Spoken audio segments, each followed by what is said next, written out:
So how God became.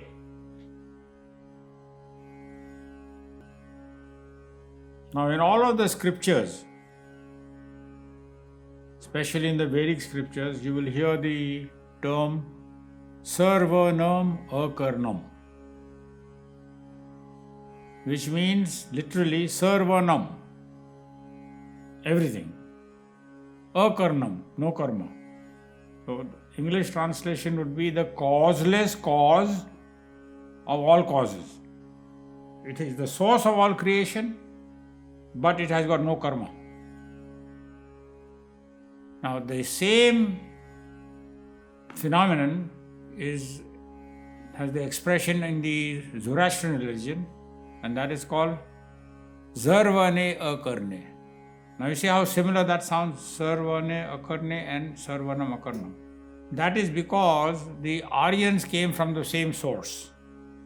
If you look at you might say mythology, it is actually not mythology, it is prehistoric events wherein the Aryans were living in the steppes of Russia. And there were 3 tribes, and there was a sudden freezing in that area, not a gradual freezing, sudden freezing. And then they migrated, and there were 3 tribes, and one tribe crossed the Hindu Kush range and came to settle in India. One tribe settled in the Pamir plateau in Iran, and one tribe proceeded and settled down in South Germany. So they were all speaking the same language, and that language was Sanskrit. But over a period of time, the language changes because there are other influences also. So Zarathustra actually taught in Sanskrit. And so you have that term, Sarvane Akarne, which is actually Sarvanam Akarnam, that over a period of time, the phonetics changed. And Zarathustra is recognized in Yog Vashisht as Parsuram. Pars was the name of Persia. That's how the name Persia came about. So Parsuram is the Ram of Pars. That is the explanation of the term, that who was Parsuram. So the point is that you have this phenomenon called Sarvanam Akarnam, okay, and amongst the Zoroastrians, Sarvane Akarne. In Judaism, which Judaism is the source of Christianity, the same thing is called Ein Sof. And Ein Sof literally means that which has got no ending. Now only that which has no beginning can have no ending. Anything that has a beginning will also have an ending. Okay, so it's called Ein Sof. And in Islam, I am told it is called Kun Faya, which is the same thing. The all-pervading, Dr. Mehta explained that as the all-pervading nothing, which is the source of everything, including God. And I asked him at one point to explain, so what is really this all-pervading nothing? He said it cannot be described in human thought, forget human language. But if you must try and express what it is, you could think of it as an ocean of love. So within this all-pervading nothing, and there is no other way to explain it, a movement started. And that movement was an implosion. Now, why that started, you cannot explain in human terms. It has to be experienced. Just like you cannot explain what salt is in the human language. Okay? You have to experience salt. You have to experience sugar. These phenomena need to be experienced. Color also cannot be described unless you see it. It has to be experienced. So, within this all-pervading nothing, energy started concentrating at a point. And it just kept on pouring and pouring and pouring till that point could no longer absorb any more energy. Yet the energy kept on focusing on that point. Till eventually the point began to vibrate. And still the energy kept on pouring. And it could not handle it anymore, so then there was an explosion. So this was the first implosion and explosion.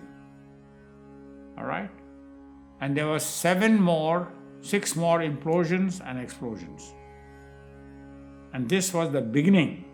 When that vibration started, that is the beginning of what is called Om, which in the biblical language Okay, they say in the beginning there was the Word. The Word was with God, and the Word was God. That is what you will find, I think, in the book of Genesis or something like that. Okay, I'm not an expert on the Bible, but this is what I'm told. That this is what it is called, the Word. In the beginning there was the Word was with God, and the Word was God. So that is what is called the Word of God, is what the Hindus call Om. And it took 6 implosions and explosions till finally the Word stabilized. Now when it stabilized, it is called Brahm. In the Vedic terminology, it's called Brahm. Out of Brahm emanated 4 rays. Not 3 but 4. And one of the rays was unstable, and 3 was stable. So because of the force of the explosion, the unstable ray separated and fell far away from the source. It is still linked to the source but fell far away. And when it fell far away, it took an opposite turn and developed qualities that are different from the source. Whereas the other 3 rays remained, and they are called Brahma, Vishnu, Shiva. Or in the Old Testament of the Bible, they are called Raphael, Gabriel, and Michael. Raphael is Brahma, Gabriel is Vishnu, and Michael is Shiva. And amongst the Zoroastrians also you have different terminology for the same 3. So this is how God came into existence, through the implosion and explosion. And all of this was happening within the all-pervading nothing. Now because God came into existence through implosion and explosion, you will find this particular movement in all aspects of creation. And like we pointed out earlier in a separate conversation, our mouths are going like that, our eyes are going like so, our hearts are going. So this is how God came into existence.